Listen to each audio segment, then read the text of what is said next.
Армысыз, ардақты қазақ елім.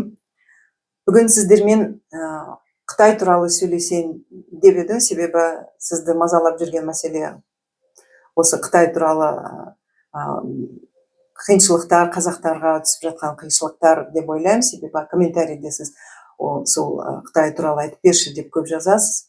Сондықтан бүгін осы мәселенің басын ашып, кішкене сіздерге түсіндіріп берейін. Енді әрине біз Қытаймен бір мың емес, бірнеше мың жыл бірге тұрамыз. Олармен біз өте ежелгі жылдардан бері бірге тұрып жатырмыз біз олармен. Бұрын сіздің мүмкін араңызда осы мәселені білмейтін адамдар бар шығар, бірақ мәселе бұрын біз Қытаймен бірге бір мемлекетте тұратынбыз қазақтар. Бүгінгі қазақтардың қанында, сіз білесіз, ғұндар бар, үйсіндер бар, басқа да тайпалар бар. Сол тайпалар ол бұрын бөлек халық болатұғын, бөлек халық, бірақ бірге тұратұғында, соның бір үлкен бір отбасы ретінде бірге бір-бірімен жақсы қарым-қатынаста болатұғын. Солар бүгінгі Қытайдың картасына қарап отырсақ, ол осы жерге, Қазақстанға жақын, солтүстікке Қытайдың картасына қарасақ, солтүстік жағы бізге қарайды. Кішкене территориясы Монголияға кеткен, бірақ Қазақстан болған бұрын осы жерде. Мына жерде қыпшақтар тұратұғын, білесіз, оны скиф деймі, печенег деймі, неше түрлі аттар бар, сақтар дейді. Олар да бірнеше тайпалар болатұғын. Бірақ жалпы осы қазақ елі, біздің ата-бабаларымыз сол жақта тұратұғын бұрын, Қытайда. Сонымен көптен бері олармен, Қытайлармен, Қытай тек қана сол судың жағасында тұратұғын, оңтүстік жағында. Қазірде 90% Қытайлар сол жерде тұрады, сол судың қасында. Оларда Желтое море деген бар ғой, Сары теңіз, соның қасында тұрады. Көбінесе, бірақ бер жаққа аздаған адамдар ғана көшіп барған, бірақ көбінесе сол бұрыннан бері сол түркі халықтар тұрады. Сонымен, әрине, біз олармен көрші халық болып, неше түрлі жағдайлар болған, бірақ көбінесе біздің халық аттың үстінде отырып, әрине, көптеген соғыстарды басталған, оларға Қытайға қарсы көп рет шапқан, бірнеше рет шапқан, тіпті кейде соғыстар көпке созылатұғын. Сөйтіп, олардың қолында түк болмайтұғын, олар атты да білмейтұғын, атты үйреткен біздің сол ата-бабаларымыз болатұғын, атты сатып оларға, аттың үстіне қалай отыруды даже білмейтұғын олар. Сонымен бара-бара, қазақтар, бұрынғы біздің ата-бабаларымыз сол жақта тұрған, олармен соғысып болып, содан кейін ақыр аяғында олардың жаңа император Цин келіп, сонымен үлкен бір сондай әскериге бюджетті көбірек ақша салып, соны үлкен бір армия қылып, одан содан кейін біздің тайпаларға қарсы соғыс басталды да, ақыр аяғында көптеген тайпалар, оның ішінде моңғолдардың тайпалары моңғол жаққа барып, содан кейін Тай деген елдер бар, Тайланд, Тайвань деген бар ғой, олар да шашылып кетті. Бүгінгі елде Соха, Бурятия, Якутия халықтарға да сол жақтан қашып кеткен елдер болатұғын. Біздің тайпалар біразы қалып қалды сол жерде, бірақ біразы Шәкәрім атамыз айтқандай, 7 тайпалар, оның ішінде Мұғыл империяның тайпалары да кіріп, солар шығып кеткен, Қытай жерінен шығып кеткенде, осы бүгінгі Қазақстан жеріне келіп, осы жерде қалып, содан кейін осы жерге ие болды. Сонымен, әрине, Қытай жағынан олар бізді қатты қорқып қалған бізден, сондықтан олар өздерінің анандай бай қыздарын, принцессаларын, әдемі қыздарын әкеліп осы жерге, содан кейін неше түрлі анандай алтын болсын, басқа шекелер, маталар, соны әкеліп сыйлыққа беретұғын біздің осы жерде тұрған хандарымызға. Сөйтіп біздермен дос болып кетті да, ақыр аяғында біз мынау соғыстарды тоқтатып, біздің тайпалар соғысты тоқтатып, Қытаймен дос болып кетті да. Жақын дос болмаса да, себебі олар ақыр аяғында біздің тайпалар исламға келіп, олар әрине сол буддизмде қалып, содан кейін коммунист болып, әрине біздің мәдениетіміз екі жақта болып кетті да. Сонымен біз олармен онша дос болмай да, бірақ сонымен бірге олармен қас болмай да, әйтеуір жақсы қарым-қатынастарда өмір сүріп әлі күнге дейін сөйтіп жатырмыз. Біз ешкіммен ұрыспай, ешкіммен соғыспай жақсы өмір сүріп жатырмыз. Сондықтан әрине қорқатын ештеңесі жоқ. Бірақ әрине қазір Қытайдың өзінде көптеген өзгерістер болып жатыр. Оны біз мына жерде отырып білмейміз әрине. Бірақ оларда да, олардың экономикасы да кішкене құлдап қалды. Әрине олар көп инвестиция бүкіл дүние жүзінде, Африкаға дейін, осы жерде білесіз, көптеген мемлекеттерге тура банк сияқты инвестиция тарап беріп жіберді да. Сонымен әрине бірақ олардан ақша алмайды, бірақ айтады, егер сендер мынаны ақшаны қайтармай қалып қалсаңдар, онда әрине жеріңізді бересіңдер маған деп. Сөйтіп Таджикстаннан біраз жерді алған сияқты болатұғын. Сол сияқты. Сол былай әрине олардың инвестиция ретінде бүкіл әлемге беріп жатқан ақшалары аз емес, көп. Соның арқасында әрине олар қазір сондай бір күшті мемлекет болып көрініп тұр. Бірақ олардың ішінде болып жатқан қиыншылықтар, ол ең алдымен осы Трамптың тарифтарына байланысты. Трамп тарифтерді көбейтіп, тіпті 50%-ға дейін көбейтіп, оны Қытайдың заттарын алмаймыз деп, тіпті эмбаргоға да баруға дайын болып тұрды да. Содан кейін Мексика, Панама жақтарда, порттарында осы Қытайдың заттарын қабылдамай қайтадан жіберген болатұғын. Көптеген тауарлары қайтадан сол бірнеше ай бойы қайтадан Қытайға жіберілетұғын. Себебі олардың лицензиялары жоқ, сертификаттары жоқ. Содан кейін жақсы брендтер, қымбат брендтерді өздері білесіздер, Шанель, Кристиан Диор деп неше түрлі жазады да. Содан кейін оған бірақ анау компанияларға ештеңе төлемей астыртын сатып жатады. Бізде барахолкада да бар ғой, бірнеше дүкендерде де көрініп тұрады солардың Қытайдың заттары. Бірақ әрине ол брендтерге тиіспеуге, олар вообще әрине керек, тиіспеуге керек. Егер Кристиан Диор деген атты алса, әрине оларға, Кристиан Диорға оларға әрине ақша төлеу керек, лицензияны алу керек. Содан кейін сол лицензия арқылы ғана ол заттарды сата алады. Бірақ оны рұқсатсыз сол атты пайдаланып сатады. Сондықтан әрине Мексикада, Панамадағы таможнялар оларды рұқсат, кедендегі тұрған адамдар оған рұқсат бермей қайтадан жіберіп, көптеген заттары қайтадан Қытайға келген. Складтары толып тұр, бірақ заводтары, фабрикалары жабылып жатыр. Бір күннің ішінде 100 000 компанияға дейін жабылады. Сондай қиын болып қалды. Себебі олар көбінесе сол заттарды шығарады ғой. Көбінесе сол халыққа арналған анау-мынау ұсақ-түйек заттарды сатады. Соны бұрын бәрі алатұғын.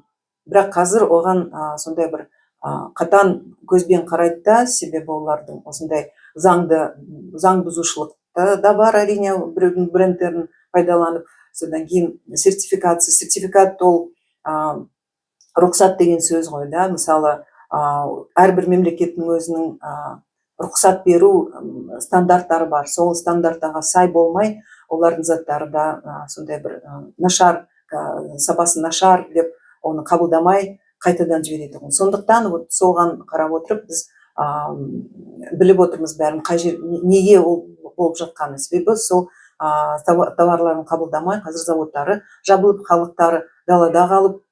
Бір адам айтқан, мен заводтан бір күні кетсем, әрең деп басқа бір заводты таптым, Хайнан деген провинцияға бардым дейді, басқа провинцияға. Соған кірсем 2 күн ғана істеп ол заводта жабылды. Содан кейін барып Шинжанға бардым дейді. Шинжанға барсам уже мені қабылдаймын деп айтқан дейді. Сол күні барсам ол заводта жабылып қалды дейді. Сонымен адамдар бүгін жұмыссыз, ақшасыз, далада қалып қалған адамдар өте көп, кедейлер өте көбейіп кетті.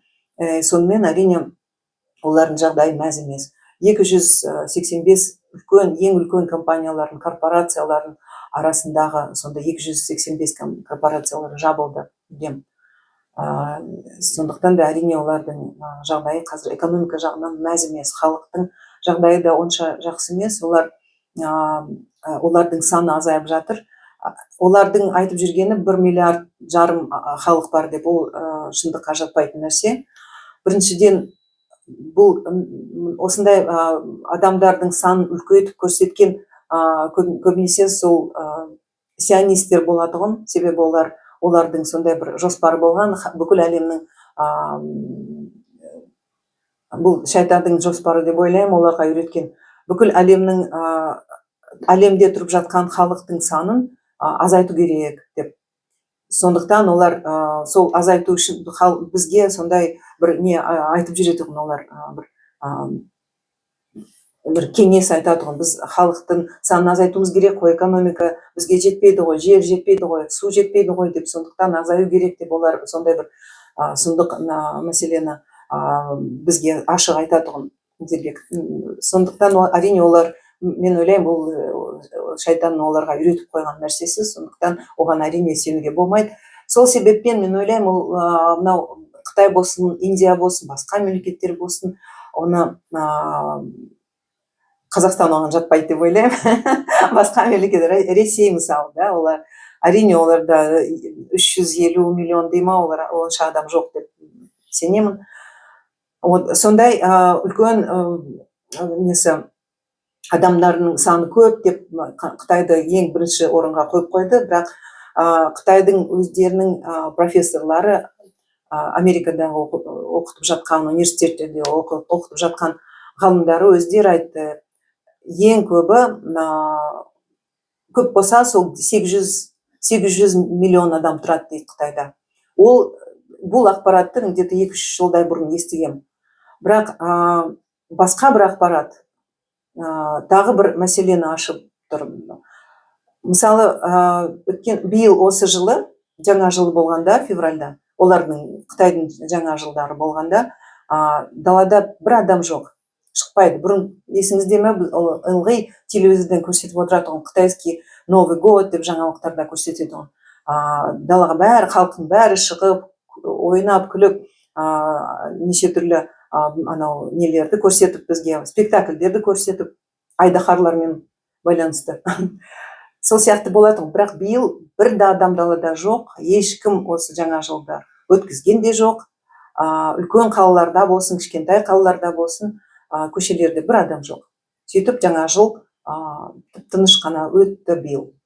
Сонымен қатар, бүгін статистика бойынша Қытай адам ағзаны сататұғын бірінші орында тұратын мемлекет. Адамдарды кейде жоқ болып кетеді дейді. Адамдар отбасындағы, мысалы, адамдар жоқ болып кетеді дейді. Содан кейін жалғыз тұрып жатқан кісілер болады. Олар да аяғысынан жоқ болып кетеді дейді.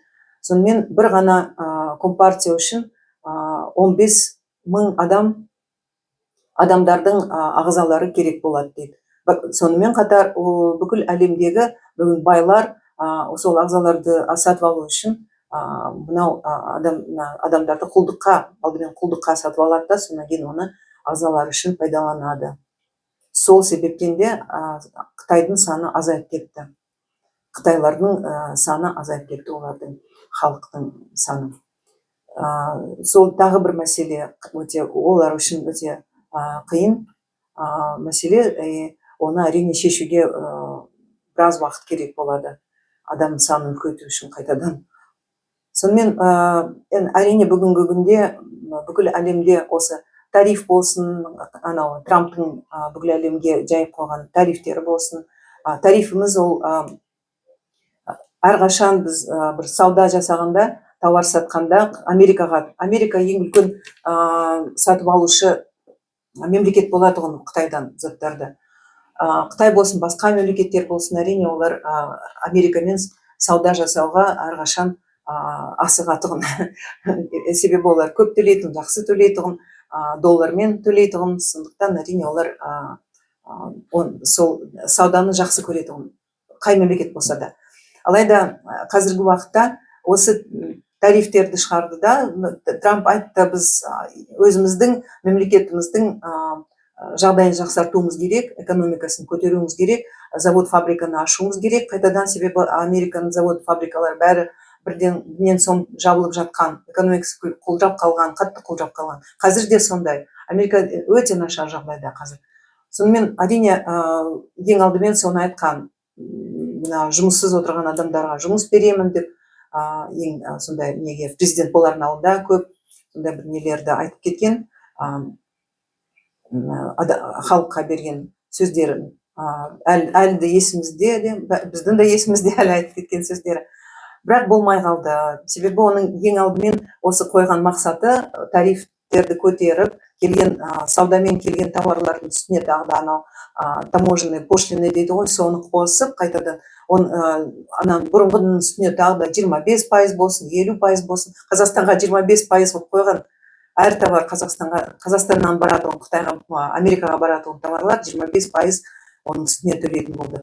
Тіпті халықты да келтірмей, олар иммигранттармен алысып, иммигранттарды шығарып жіберді. Содан кейін мысалы бұрын Қазақстанға бір жылға виза $180 болған, қазір $480 болып кетті. Жаңа жылдан болып кетеді деп айтқан.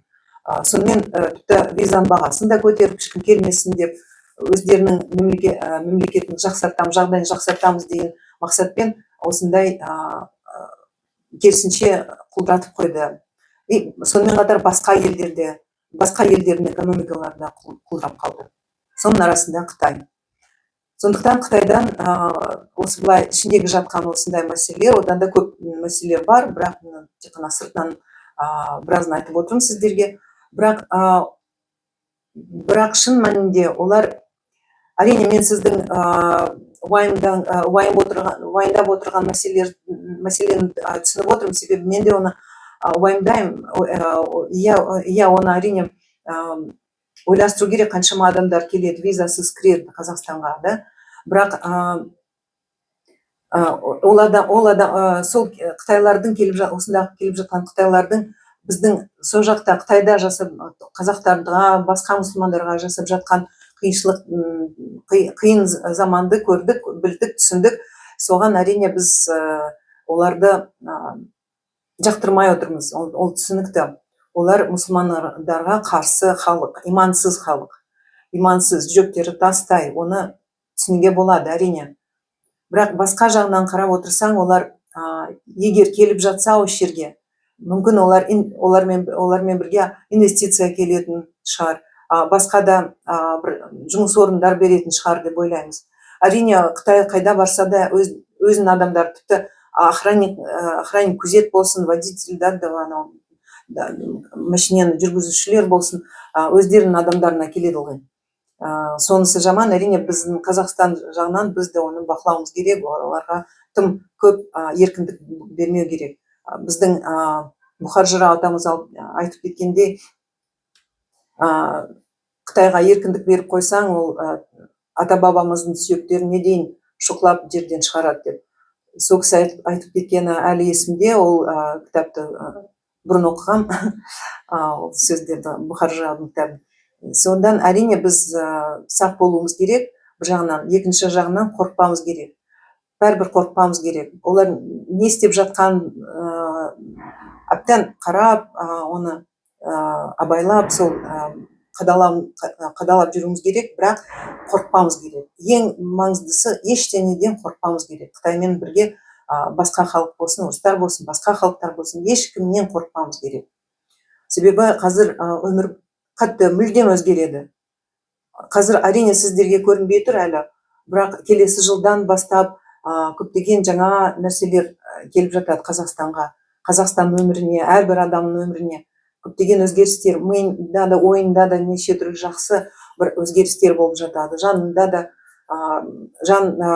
сезімдер де өзгеріп жатады. Сол мүлдем бәрі өзгереді. Бірақ біз ол үшін әрине дайын болуымыз керек. Мен ылғи осыны айтамын сіздерге.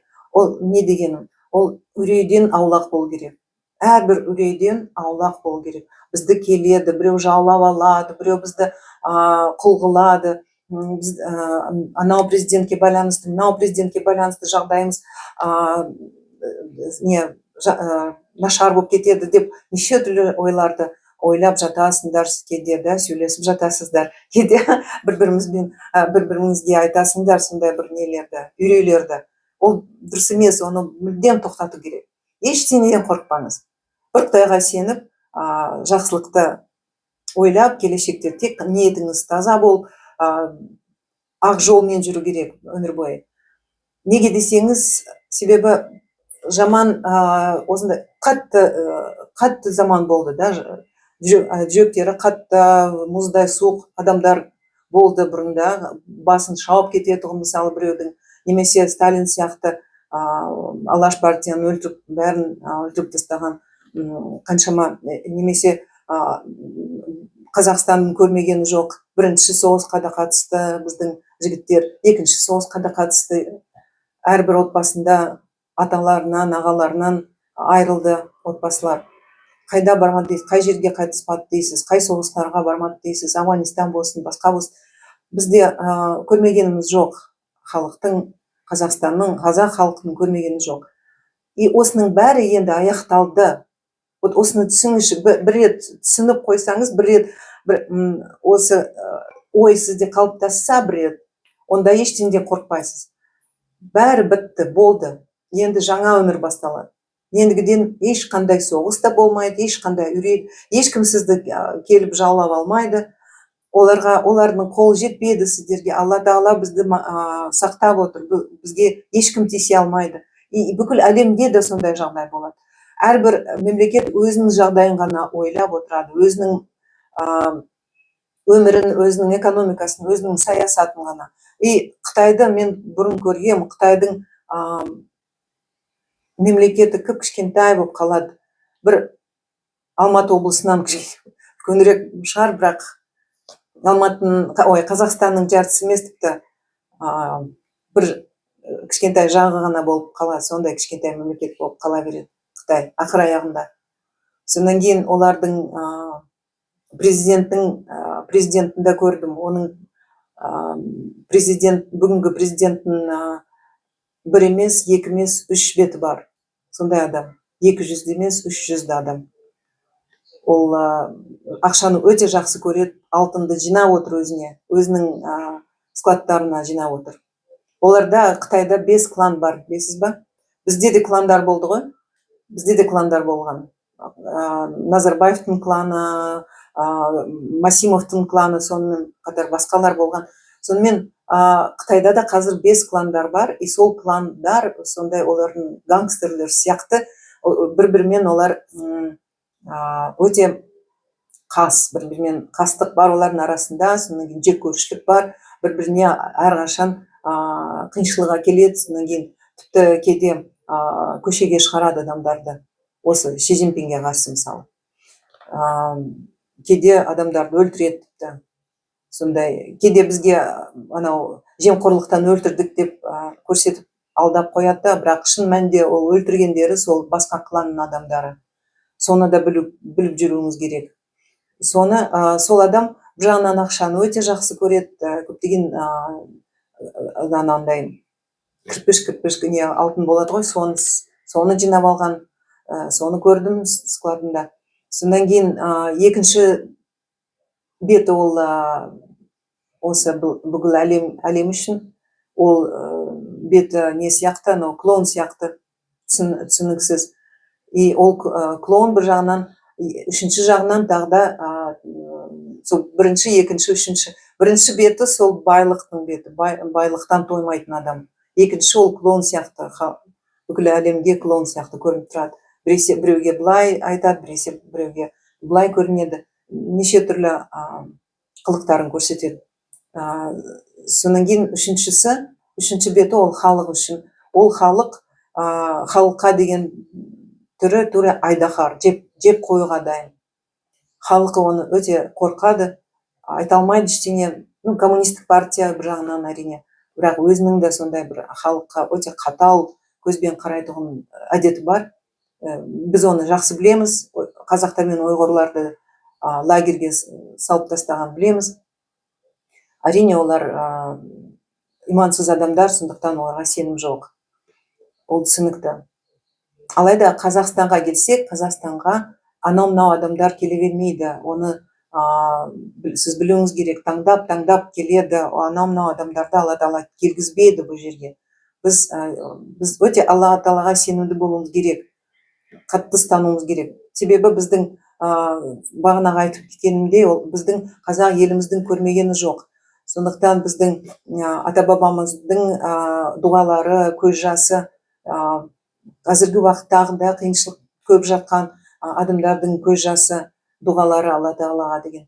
Осының бәрі бізге жарылқаушылықпен бірге келеді. Қазір де келе жатыр. Соны біз соған сеніп білуіміз керек, бұны сақтауымыз керек, бұны.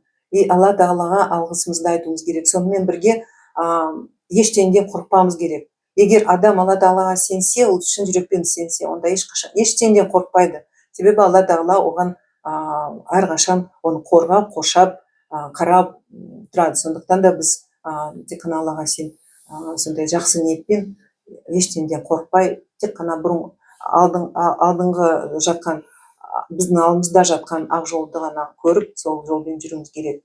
Тағы да сізге соңында айтып кетейін дегенім, мынау тенгрианство деген бір мыңдар жылы болған, бізбен емес, бізде емес, бұл скифтердің, дауыс жерде скифтер болсын, басқа қыпшақтар дейміз да біз, солармен бірге одан да бұрын, атам заманнан да бұрын осы жерде тұрған адамдардың, бүгінгі Қазақстанда тұрған бұрын адамдар, мен бұны айтып кеткен бұрын, басқа бір видеода айтып кеткен, осы анау Қытайдан келген тайпалармен бірігіп, осы қалған құтқан, қыпшақтардан қалған құтқан адамдар, тайпалар, сол анау Қытайдан келген тайпалармен бірігіп, сол қазақ елі болып шықты ақыр аяғында. Сондықтан да бұл мынау Умай деген богиня дейді ғой, сол болған дейді алдында, ол күн құдайы дейді да. Содан кейін мынау Тенгри дейді да, ол әкесі, анау Умайдың әкесі деп бұрыннан келе жатқан бұл не ғой, бұл не сияқты, бір легенда, миф дей ма орысша. Сол біреу сенеді, біреу сенбейді, бірақ әрине біз мұсылман болғасын, біз сенбейміз оған. Балаларға айтатын бір әңгіме сияқты. Вот соны бізге қайтадан, біз қазақ ұмытып та кеткен, білмеген де жүргенбіз да бұрын.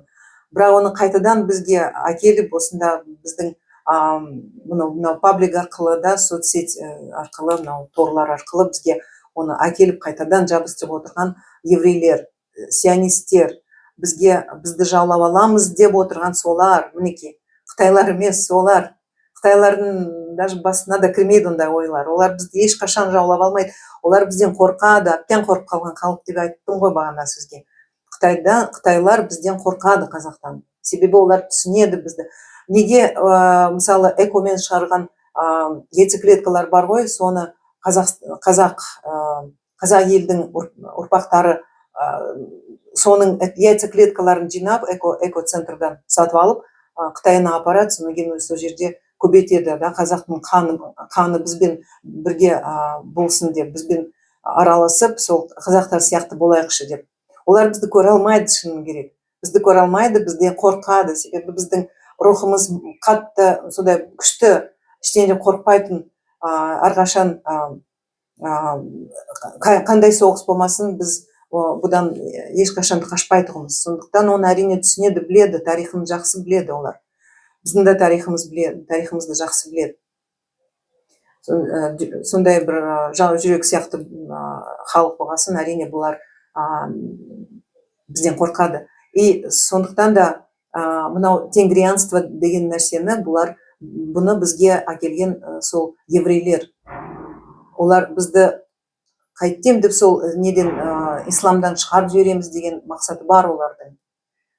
Бізді көре алмай тұр, біздің байлығымызды да алып алуға, бізді жалап алуға вот солар, иә, солар таңданып отыр. Әрине солар мақсат қылып отыр бізді, нені алдымен исламнан шығарып жіберіп, содан кейін барып бізді өздерінің қолына алып алу.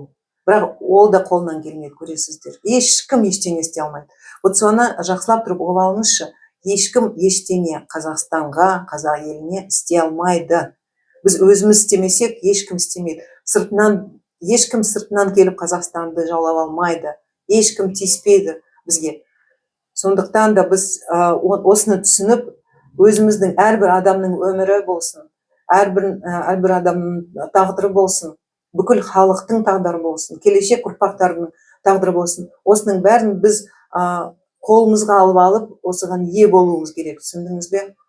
Жан жаққа қарамай, қорықпай, үреймен қарап, қай жерден жау келеді екен, біздің қашан жаулап алады екен, не істейді екен деп қорқып отырмай, қайтадан сол бұрынғы ата бабамыздың рухын қайтадан жаңартып, ішімізде жатқан қанымызды жаңартып, қайтадан сол рух арқылы өте сондай күшті халық болуымыз керек қайтадан, бұрынғыдай.